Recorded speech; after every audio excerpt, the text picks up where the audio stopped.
అందరూ ఎలా ఉన్నారు? బాగున్నారనే బాగున్నానండి. ఇవాళ నేను మీ ముందుకి కరివేపాకు చక్కగా ఫ్రెష్గా ఉన్న కరివేపాకు పచ్చడి చేద్దాం అనుకుంటున్నాను.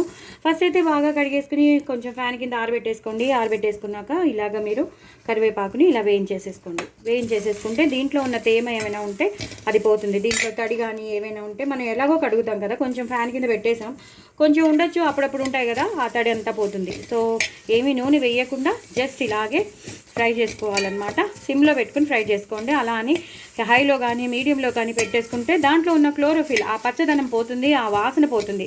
అలా కాకుండా సిమ్లో పెట్టుకుని ఇలా ఫ్రై చేసుకోండి. ఇది కొంచెం టైం పడుతుందండి, ఒక 2 మినిట్స్ పడుతుంది. సో నేను దీన్ని వేయించుకున్నాక ఒక ప్లేట్లోకి తీసేసుకుంటాను. అప్పుడు నేను మళ్ళీ పోపు వేసి మీకు అంతా చూపిస్తాను. దీనికి టైం పడుతుంది, మనకేమో లాంగ్ వీడియో అయిపోతుంది కాబట్టి నేను దీన్ని వేయించుకుని మొత్తం అంతా చెప్పే వరకు చాలా టైం అయిపోతుంది.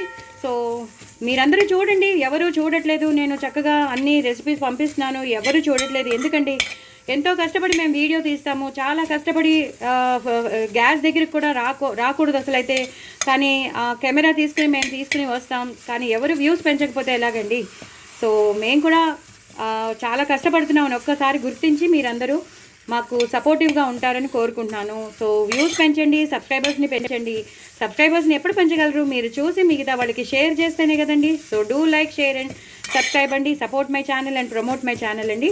సో ఇలా శుభ్రంగా ఇలాగా ఈ తేమంతా పోవాలి, ఈ కరివేపాకుకున్నంత ఈ తడంతా పోవాలన్నమాట. మీకు ఇదంతా పోయాక మీకు మళ్ళీ నెక్స్ట్ ప్రొసీజర్ చూపిస్తాను. ఇదంతా ఫస్ట్ నేను వేయించేసుకుంటాను. దీంట్లో ఉన్న తడంతా పోయాక ఇది మంచిగా డ్రైగా అయిపోతుంది. అప్పుడు నేను మీకు పచ్చడి చేసి చూపిస్తాను నెక్స్ట్ ప్రొసీజర్.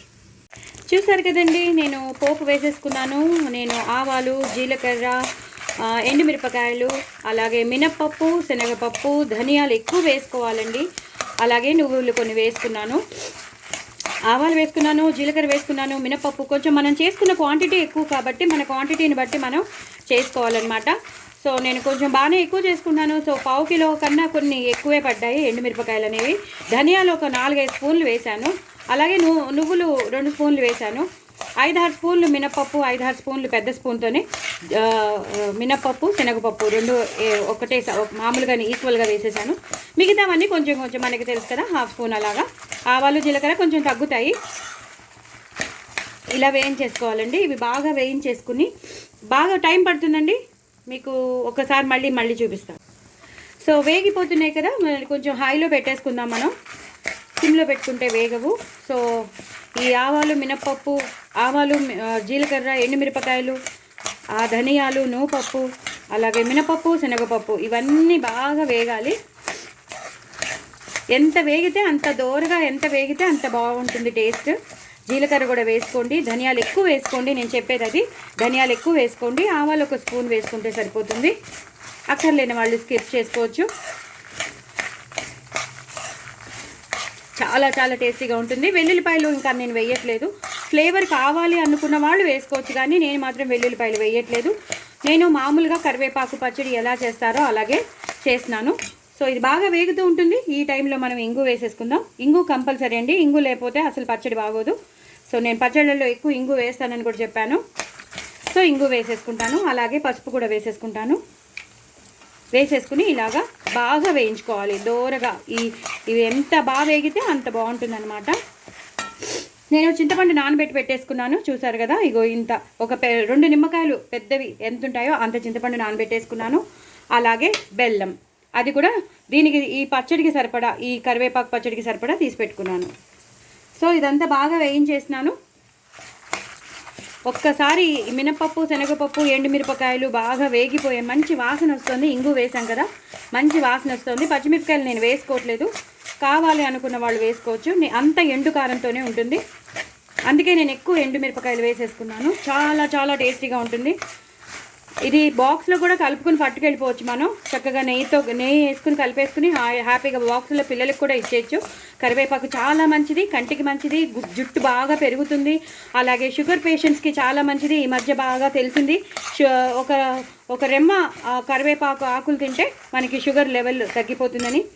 సో అన్నీ బాగా వేగిపోయాయండి. మన మినపప్పు కానీ శనగపప్పు కానీ చాలా చాలా చాలా దోరగా వేగిపోయాయి. ఈ టైంలో మనం కరివేపాకు వేసేసుకుందాం. ఇందాక ఆల్రెడీ నేను వేయించి పెట్టేసుకున్నానని చెప్పాను కదా. ఇప్పుడు ఆ కరివేపాకుని ఇలా వేసేసుకుందాం. ఈ వేడి దాంట్లో వేసేసుకుంటే బాగుంటుందన్నమాట. అంటే అది కరెక్ట్గా మనకి ఇప్పుడు గ్రైండ్ అవ్వడానికి ఛాన్సెస్ ఉంటాయి. ఇలాగ ఈ పోపులో వేయించేసుకోవాలి. దీన్ని చల్లారబెట్టుకోవాలండి. చల్లారబెట్టుకున్నాక మిక్సీలో ఈ దీంతో పాటు ఇది ఒక్కసారి గ్రైండ్ అయ్యాక ఈ పోపు ఒకసారి ఒక తిప్పాక గ్రైండ్ అవుతుంది. అప్పుడు మనం ఆ చింతపండును ఆ బెల్లం వేసేసి మళ్ళీ ఇంకోసారి తిప్పాలన్నమాట. సో ఇది ఒకసారి వేయించేసాను కదండి, మొత్తం అంతా వేయించేసాను. ఇప్పుడు దీన్ని బంద్ చేసేస్తాను. బంద్ చేసేసి చల్లారాక మీకు మిక్సీలో వేసేటప్పుడు చూపిస్తాను. చూసారు కదండి, నేను మిక్సీలో వేసేసాను. మొత్తం అంతా వచ్చేసింది. బహుశా ఇది 2 విడతలు పడుతుందేమో, చూస్తాను. గ్రైండ్ అయితే అవుతుంది, లేకపోతే ఎందుకంటే నిండిపోయింది కదా, గ్రైండ్ అయితే అవుతుంది, లేకపోతే దాన్ని 2 విడతలుగా చేస్తాను. తగినంత ఉప్పు వేసేసుకున్నాను. ఇది ఒకసారి గ్రైండ్ చేయాలి. గ్రైండ్ చేశాక అప్పుడు కచ్చాబిచ్చాగా అయిపోతుంది. అప్పుడు మనం ఆ బెల్లమును ఆ చింతపండు రసం వేసేసి ఇంకో తిప్పాలన్నమాట. ఫస్ట్ అయితే మీకు చూపించడానికని ఇది నేను చేసేసాను. సో వేసేసుకున్నాను, ఉప్పు వేసేసుకున్నాను. ఇప్పుడు నేను గ్రైండ్ చేసుకుంటానండి. మళ్ళీ మిగతా ప్రొసీజర్ మీకు చూపిస్తాను.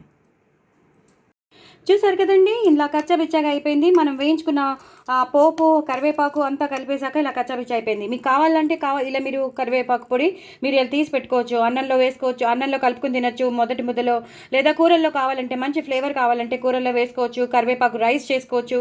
అలా మీకు కావాలంటే మీరు ఇలాగా తీసి పెట్టుకోవచ్చు. ఇప్పుడైతే మనం పచ్చడి చేసేసినాం. సో నేను అది కూడా మల్టీపర్పస్గా యూజ్ అవుతుందని మీకు చూపిద్దామని.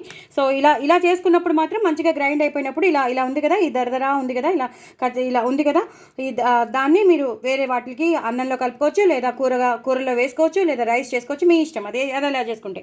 ఇప్పుడు మాత్రం మనం పచ్చడి చేసేసుకుందాం. చక్కగా చింతపండులో ఏమైనా గింజలు ఏమైనా ఉంటే అవి తీసేసుకోండి. చక్కగా నానబెట్టింది మొత్తం ఇందులో వేసేసుకోండి. అలాగే మనం బెల్లం వేసుకున్నాం కదా, ఈ మాత్రం బెల్లం ఉండాలని చెప్పాను కదా, ఈ బెల్లం వేసేసుకుని మీరు ఇప్పుడు గ్రైండ్ చేసేయడమే. గ్రైండ్ చేశాక మీకు మళ్ళీ చూపిస్తాను. చాలా చాలా టేస్టీగా ఉంటుంది. ఇంకా ఎలాంటి పోపు వేయక్కర్లేదు, జస్ట్ ఇలా గ్రైండ్ చేసేసిన దాంట్లోనే మనం గ్రైండ్ చేసేసాక పచ్చడి అయిపోతుంది. మీకు మళ్ళీ చూపిస్తాను. ఇందాక మనం పోపు చేసి పెట్టేసుకున్నాం కదండి, ఆ బాండిలో కొంచెం నూనె వేసేసుకోవాలి, మామూలు నూనె వేసేసుకోవాలి. కొంచెం పోపు అలా అట్టే పెట్టుకోవాలన్నమాట. సో దట్ మనం పచ్చడి తింటున్నప్పుడు అవి కూడా కొంచెం కట్మంటూ ఉంటాయి. ఆ పోపు మినపప్పు కానీ శనగపప్పు కానీ మన నోట్లోకి వస్తుంటే చాలా బాగుంటుంది కదా. సో మనం చేసి పెట్టి చూసారు కదా, ఇలా వచ్చేస్తుంది అనమాట పచ్చడి. ఎంత బాగుంది చూడండి. ఇలాగే ఈ టెక్స్చర్లోనే ఉండాలి కరివేపాకు పచ్చడి అనేది. సో నేను దీన్ని మొత్తం అంతా తీసేసి ఇందులో వేసేస్తున్నాను.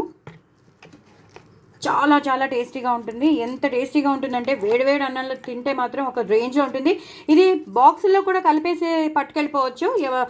స్కూల్ పిల్లలకు కానీ, లేదా కాలేజ్ పిల్లలకు కానీ, లేదా ఆఫీస్లో పనిచేసే లేడీస్ ఉంటారు కదా, చాలా చాలా మంచిది. ఎందుకంటే స్కిన్కి మంచిది, హెయిర్కి మంచిది, డైజెషన్కి మంచిది. ఈ మధ్య డయాబెటీస్కి కూడా చాలా మంచిదని చెప్తున్నారు కాబట్టి సో దీన్ని ఇలాగా వేసేసుకోవాలండి. ఇది ఒక చేతితో నాకు ఇబ్బంది అయిపోతుంది కాబట్టి నేను ఇలా కలిపేస్తాను. ఇలా కలిపేసుకోవాలండి. అంతే, అయిపోయిందండి. ఇంకా ఎలాంటివి ఏం వేయక్కర్లేదు.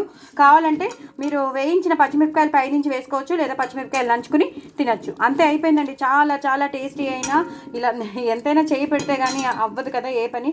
ఎంతో టేస్టీ అయినా కరివేపాకు పచ్చడి చక్కగా తినండి హ్యాపీగా. చాలా చాలా హెల్దీ పచ్చడి. పిల్లలకి పెట్టండి, పెద్దవాళ్ళకి పెట్టండి, చాలా చాలా బాగుంటుంది. నేను చెప్పినట్టు అన్నీ వేసుకోండి. బెల్లం, ఒక చింతపండు రసం, అన్నీ మన పోపు అన్నీ చక్కగా వేసుకోండి. ఇంగు పోపు ఎక్కువ పెట్టుకోండి. వెల్లుల్లిపాయలు కావాల్సిన ఫ్లేవర్ వాళ్ళు వెల్లుల్లిపాయలు యూస్ చేసుకోండి. నేనైతే వేయలేదు, మీకు కావాల్సిన వాళ్ళు మీరు వేసుకోవచ్చు. ఇంకొంచెం కారం మాకు కావాలన్న వాళ్ళు ఎండు కారం కూడా వేసుకోవచ్చు. సో మీకు ఆప్షన్ నేను వదిలేస్తున్నాను. నేను చేసింది అయితే ఇలాగా. తప్పకుండా ట్రై చేయండి, కామెంట్ బాక్స్లో పెట్టండి. చాలా చాలా టేస్ట్ అయినా కరివేపాకు పచ్చడి. బాయ్ అండి. నా ఛానల్ మాత్రం సబ్స్క్రైబ్ చేసుకోవడం అసలు మర్చిపోద్దే. బాయ్ అండి.